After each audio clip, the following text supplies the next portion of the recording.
જેમ કે આપણે સૌ જાણીએ છીએ કે સોલર પેનલ લગાવવાથી તમે 25 વર્ષ સુધી વીજળી ફ્રીમાં જનરેટ કરી શકો છો. હા, બિલ માટે એક રૂપિયાનો પણ ખર્ચ નહીં થાય. સોલારથી મળતું 20 થી 25% રિટર્ન એ તો ગોલ્ડ, મ્યુચ્યુઅલ ફંડ્સ કે ફિક્સ ડિપોઝિટ કરતાં પણ વધુ છે. પણ સૌથી મોટો સવાલ એ છે કે કઈ સોલર પેનલ સિસ્ટમ આપણા માટે બેસ્ટ રહેશે. મારું રિકમેન્ડેશન છે શિફ્ટ પાવર, તમારું ટ્રસ્ટેડ સોલર પાર્ટનર જે 2012 થી કાર્યરત છે.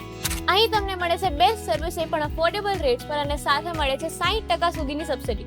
એટલું જ નહીં, શિફ્ટ પાવર આપે છે 5 વર્ષની સંપૂર્ણ સોલર પેનલ વોરંટી, અને જૂની પેનલ માટે બાયબેક સ્કીમ પણ ઉપલબ્ધ છે. અહીંથી તમે લગાવી શકો છો અદાની, વારી, ટાટા જેવી ટોપ બ્રાન્ડ્સ, એ પણ 27 વર્ષની વોરંટી સાથે. સ્કૂલ હોય કે હોસ્પિટલ, ઇન્ડસ્ટ્રી હોય કે હોટેલ, શિફ્ટ પાવર દરેક માટે આપે છે કસ્ટમાઇઝ સોલર પ્લાન્સ. મારા ઘણા ઓળખીતા અને સેટિસ્ફાઈડ કસ્ટમર્સે શિફ્ટ પાવર પસંદ કર્યું છે અને રિઝલ્ટ ખૂબ જ પોઝિટિવ રહ્યો છે. કોલ કરો આજે સ્ક્રીન પર આપેલા નંબર પર અને શિફ્ટ પાવર સાથે ભૂલી જાઓ વીજળીના બિલની ચિંતા.